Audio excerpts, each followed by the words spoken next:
Are you chasing every yes in the market, or are you actually building a business that can survive?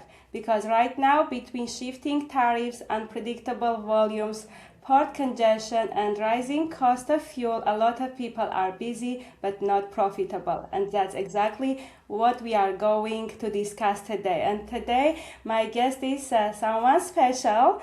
I have an amazing bestie in freight who has not just talking about logistics but actually in it every single day. Sunny Kahlon, founder of WeDo Logistics. Thank you so much for joining me today and welcome to the show. Thank you for having me, Lita. Pleasure being here with you.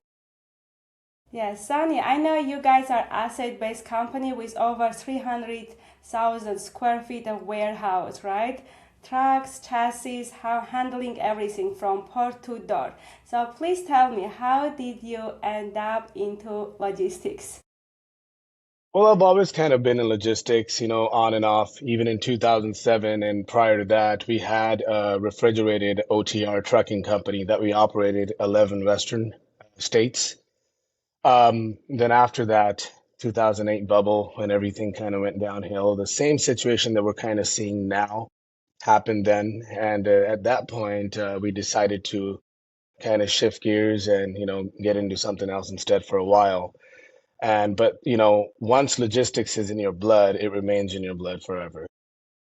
In 2013, I decided to then get back into it, but this time, with more knowledge and power.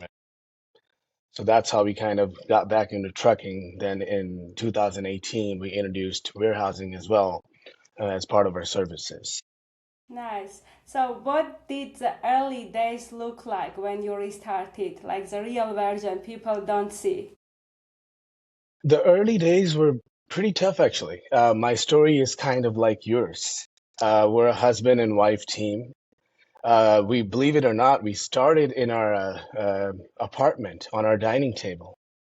And I remember making phone calls, just trying to get the business up and running, trying to get some sales going. And my baby was then later born, I think about a year and a half later. Even then, it was still a struggle. I actually started off driving OTR. So we bought our first truck for $9,500. So I remember we barely came up. All track, right? Very old truck, but it was a reliable Freightliner FLD. So we got that. I started doing runs back and forth to Idaho to Washington, snow or no snow. I mean, I was at it.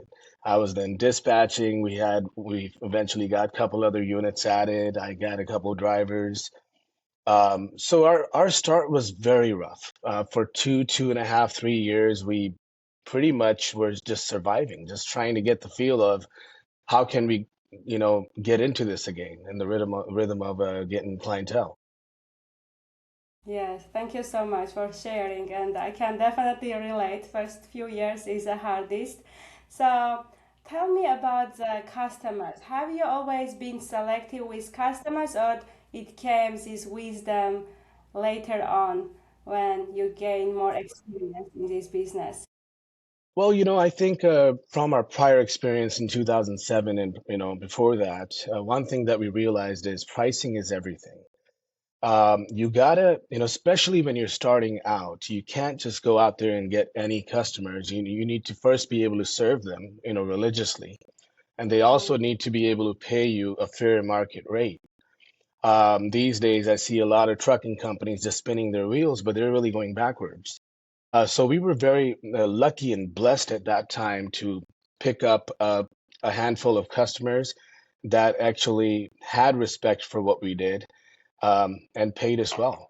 So those beginning years, even though they were tough, but we were matched up with the right people that we were able to serve in a right way, and we actually excelled, and our finances did get better. Yeah, that's amazing. So my next question is kind of related what you shared. What do 90 to 120 day payment terms actually do the business, and what do you think about factoring companies? I think factoring is not bad. long as they're not robbing you, and long as they're fair. We started off factoring. We actually weaned off of factoring eventually.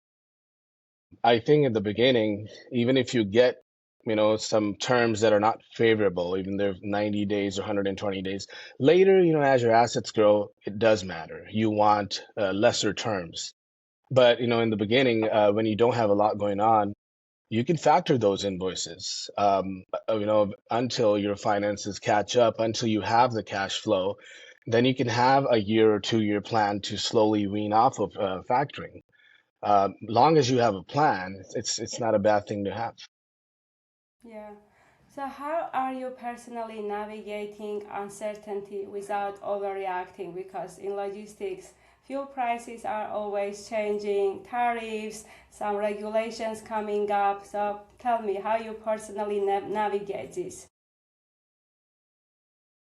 Um, Sorry, you in my ear here.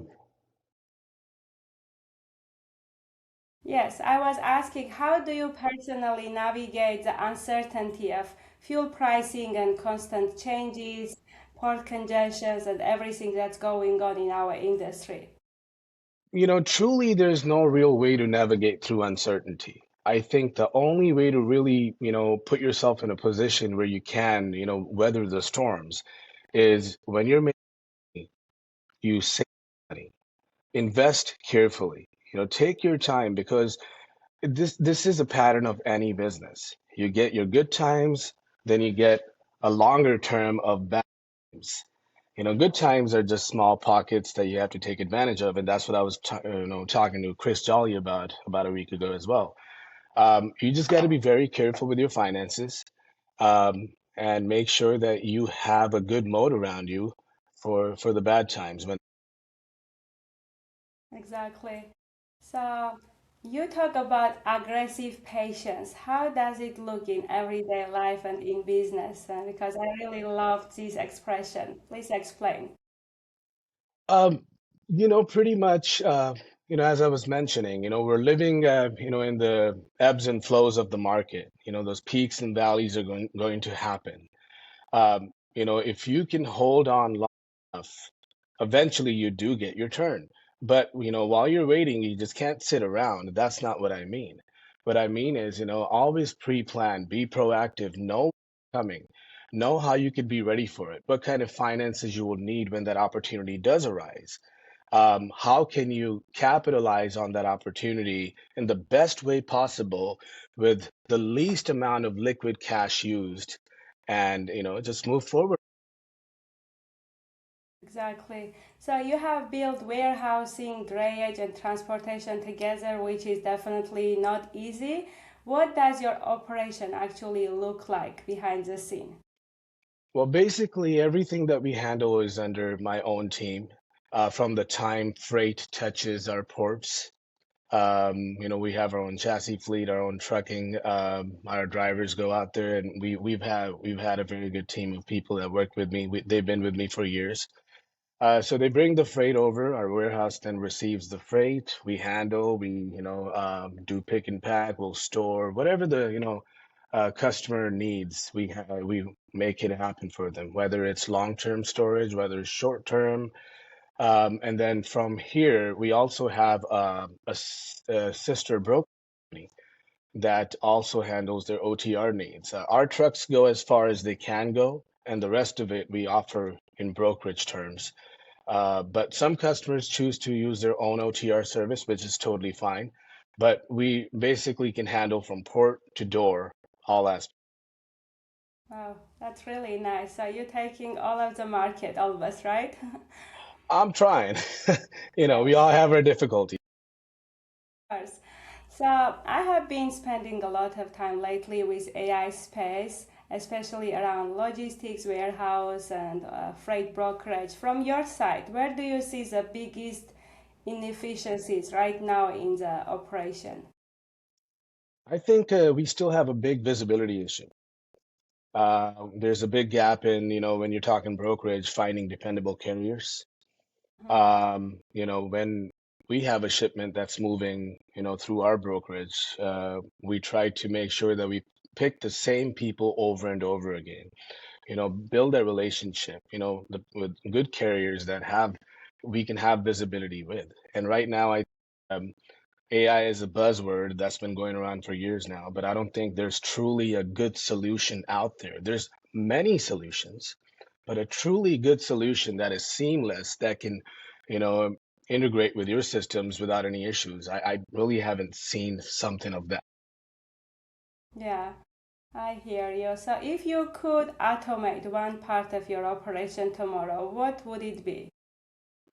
Uh, could you please? Yes, if you could automate one part of your operation tomorrow, what would it be? Truly, I think the quoting process. And Mm-hmm. we've been approached by some companies that's saying, hey, automatic quoting, this, that, and the other. There's some, I won't name any names. There's some good Yeah, companies out there. But, when it comes to, transportation, warehousing, and everything in between, it's not a cookie cutter concept. Everything is a different requirement. Everything takes different type of team effort, different labor, especially in our industry. And I know there's systems out there that'll tell you, hey, just upload your rates and then it'll be automated and this, that. I don't think it really truly works for our framework. I Um, so something that can still be automated, but can pull from, different scenarios. And, I think there's more work to be done. I absolutely agree. Also, with constant changes, right, the fuel pricing, regulation, it's very difficult to just upload the right confirmations that you have done before and get the right idea. I had similar situation too that they were trying to show their system and quoting the LTL hotshot load, which quoted 2,000 more that I regularly move. So I realized that no, that's not gonna work for us. That's for sure. Yeah, we Okay. need a human factor in quoting, even if it's an automated system, something that can look at, present situations and current marketing. Exactly. So how are you guys currently bringing in business? Is it relationship, outbound, face to face, cold calling? What are you guys working for? A little bit of everything. But I stick by repeat business. And, we've been lucky enough since we really had 70% of the same business, same customers that keep coming in. And then we might have 30 to 40% that revolve, differently. We try to go out there and hunt for, they'll come in and they'll work with us for a while, and then we don't see them for a year, and then they come back again. So it's a mix of both, I think. You got to be out there, and you got to talk to your customers face to face. Uh, Yes. So what changed about getting customers from when you started comparing to now? you know, I think every year the loyalty of customers has just gone down and down and down. And, when we first started, it was, I would say, easier for a company that's trying to do the right thing to be connected with a company that's trying to get the right service. As time has progressed, maybe it's the market situations. Obviously, we got the tariff situation now. Anytime the importers are having issues, it's really our issues. It just hasn't reached us yet, right? So when tariffs happen, now it's a price war, price game. People will leave you for a dollar. So I think as time is progressing and as logistics services are becoming globalized, Mm-hmm. you got teams in different countries sitting doing your customer service, they're doing your distancing.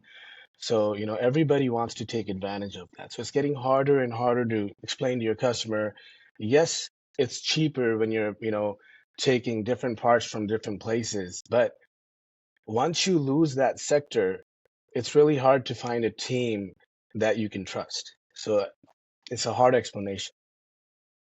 I agree. So what's one thing about this market right now that people don't want to admit? About this market right now, I think people see it clearly. Anytime any legitimate business is suffering, we're all suffering. So there's really nothing to admit or not admit. The one thing that I do open, when our market or our industry is oversaturated, a people that don't understand our industry, we're going to lose out in the end. And that's what's happening. It's oversaturated. No one really wants to say that, or maybe it doesn't come to their mind, but I believe it's oversaturation of providers that don't understand. Yes. So, where do you see most companies struggling when it comes to actually winning business? And I would love to touch base about this oversaturation part again with this question. I think, yeah, just like you said, we're struggling because there's a lot more options now, and which is great for the customer, but it's actually not great for the customer in the long run. Now, if you think about it, at one point, shippers loved working with asset uh, carriers, uh, Mm, which was a great relationship. There was a good and healthy ratio of brokerage versus asset base, which is great. And then over time, because of cost, they started shunning all of the asset-based carriers and started going to the, okay, mm, if that makes sense for you, great. But what happened, I don't know if you've been, noticing in the last 2 to 3 years, we've been seeing bankruptcy after bankruptcy. All these asset-based carriers that have just completely diminished because of this logic of import. Now, what mm, happens is you can't overnight bring those asset carriers back. It took them years to get to where they were. Now they're no yes. longer even existing, and now the shippers want asset carriers. We can't just, drum them up, or from thin air. Everybody plays a part. You can't just go after pricing and destroy a market. There's healthy competition, a fair ratio of asset base to, and I think that. Yeah, I absolutely agree with you. With just talking about assets, I want to quickly shout out one of my sponsors, Digital Permit Book, which is designed for assets, and it is tied to what we are talking. So, Digital Permit Book makes it super easy for tracking companies. Everything is stored digitally, easy to access, easy to send, and it saves a lot of back and forth. So if you are tired of chasing documents, dealing with messy files, definitely check them out. Digital Permit Book. What are you guys using, by the way, for your tracking side, asset side of the business? Do you have any digitalized paperwork, or it is manual binders? Well, these days, most TMSs and WMS, you don't have to do any field filling, or, it's all automatically captured as soon as you scan it in. So, those kind of capabilities are widely available. So, it's lesser paperwork. Yeah. So I think For truck drivers, when DOT is stopping you, that's what I was meaning. Do you guys have binders, paper binders, or it is digital? we have both. Yeah, So that's a right way, actually. it's because, especially with the DOT regulations, even our driver paperwork and everything, God forbid something happens to our system, at least we have backup. We're still old school in some ways, but yeah, we do have it all digital. Yeah, well, I love that answer. Actually, of course, you always have to have a backup plan, and I think that's very wise of you. So, Sonny, now it's time for a rapid fire question. I'm gonna ask you a few questions and you have to answer quickly, not overthinking. Are you ready? I'm usually not good at this kind of stuff for sure. I'll give it a shot. I chose you easy ones. I'm sure you're gonna do amazing. So, first one, cash or volume? Which one are you choosing in this market? One word to describe this freight market. Customer or carrier? Who stresses you out more? Which one thing you wish you could automate tomorrow? Quoting. Yes, I asked that question. Stay small and profitable or scale fast and deal with chaos? Stay small.